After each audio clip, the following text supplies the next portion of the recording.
Representative Marjorie Taylor Greene, Republican Georgia, remains not exactly thrilled with Representative Matt Gaetz, Republican Florida, which in practical terms suggests it could be difficult for these people to launch much of a unified front against Democratic policies and what Americans want but the MAGA fanatics oppose.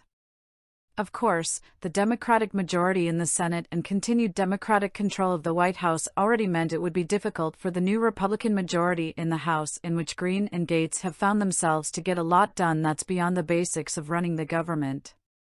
Greene, though, evidently remains mad at Gaetz for his prior opposition to House GOP leader Kevin McCarthy's bid to become House Speaker.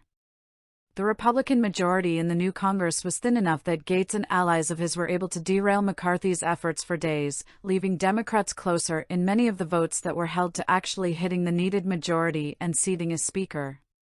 Gaetz tried to boost his own profile this week with support on Twitter for Greene's new committee roles in Congress. "She's going to do amazing work for the people on these key committees she has earned," he said.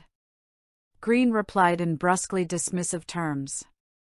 "Thanks to its Speaker McCarthy and steering for voting me on the committees I requested on the submission form most of us filled out," Greene said.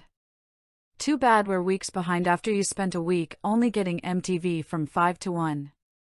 As the leading MAGA voice in Congress, I look forward to committees." She held no committee roles for much of the last Congress after the full House voted on a bipartisan basis to remove her, eventually along with Representative Paul Gosar, Republican Arizona, who like Greene will also be serving on the House Oversight Committee for the next roughly 2 years.